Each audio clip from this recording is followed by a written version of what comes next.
देखिए, ये बात तो क्लियर है कि इंडिया वो देश नहीं रह गया है जो पहले अरबों के सामने लिबिर लिबिर किया करता था। नहीं, अब वो वाला टाइम जा चुका है इंडिया का। जब से भारत ने एक नई उड़ान भरना शुरू करी है, आप सभी जानते हैं कि इनके नेतृत्व में, तब से ही भारत एक अलग ही तरीके से दुनिया के सामने अपने आप को पेश करता है, और दुनिया भी उसी चीज को इस्तकबाल भी करती है और मानती भी।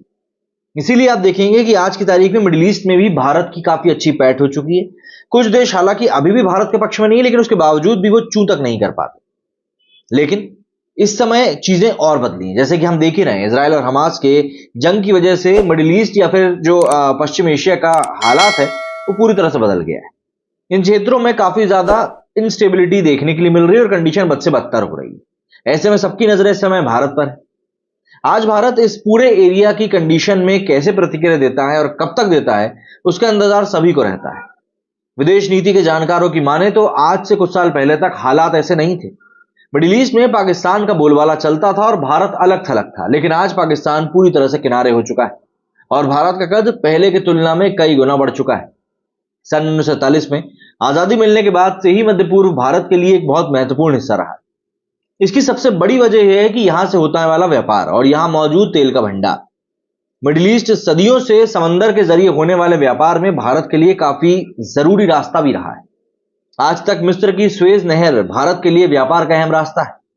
आजादी मिलने के बाद भारत कई दशकों तक 60% से ज्यादा का आयात और निर्यात स्वेज नहर के जरिए ही करता था। भारत, इराक, सऊदी अरब और संयुक्त अरब अमीरात जैसे देशों के लिए तेल का एक प्रमुख आयातक देश भी बन चुका है। ऐसे में भारत की मध्य पूर्व रणनीति का एक बड़ा हिस्सा हमेशा से यह सुनिश्चित करना रहा था कि यह महत्वपूर्ण व्यापार जो है हमेशा बना रहे, कोई दिक्कत ना आए। जो एक और वजह यह भी है कि पाकिस्तान और कश्मीर जो पिछले 7 दशकों से राजनीति को प्रभावित करने के मसले रहे हैं, पाकिस्तान ने आजादी के बाद से ही लगातार मिडिल ईस्ट के ताकतवर देशों से कश्मीर और उसके साथ संघर्ष पर अपना समर्थन प्राप्त करने की कोशिश जारी रखी है। अपने मकसद के लिए और इन देशों की सहानुभूति हासिल करने के लिए पाकिस्तान ने इस्लामिक देश वाला कार्ड भी खेला। उसने हमेशा एक मुस्लिम देश के तौर पर स्थिति का फायदा उठाने की कोशिश भी करी, जबकि भारत ने हमेशा ये चीज को सुनिश्चित किया है कि पाकिस्तान के प्रयास कभी सफल ना हो। शीत युद्ध के दौरान भारत ने संघर्ष को सीमित करने के लिए अपने आप को एक तरह से गुटनिरपेक्ष आंदोलन जिसको हम कहते हैं ना, उसी के जरिए क्षेत्रीय शक्तियों के साथ काम करने की कोशिश भी करी। लेकिन बाद में सारा ध्यान आतंकवाद का मुकाबला करने पर केंद्रित हो चुका है। भारत ने सन 1992 तक इजराइल फिलिस्तीन संघर्ष में फिलिस्तीन का साथ भी दिया था। इजराइल के साथ संबंधों को पूरी तरह से सामान्य करने से इनकार भी कर दिया था। भारत को उम्मीद थी कश्मीर मसले पर उसे अरब देशों का समर्थन मिलेगा, लेकिन यह नीति पूरी तरह से फेल रही। साल 1965 और 1971 की लड़ाई में कुछ देश तटस्थ थे, जबकि ईरान जैसे अन्य देश खुले तौर पर पाकिस्तान के समर्थन में थे। ईरान और सऊदी जैसे रूढ़िवादी देशों ने पाकिस्तान के साथ घनिष्ठ संबंध बनाए थे। विशेषज्ञों के मुताबिक इन देशों को मिस्र के शासक नासिर का डर था। उन्हें ये देश एक कट्टरपंथी के तौर पर देखते थे। वहीं भारत ने सन 2000 में अपनी रणनीति को धीरे धीरे ही सही लेकिन बदलना शुरू कर दिया।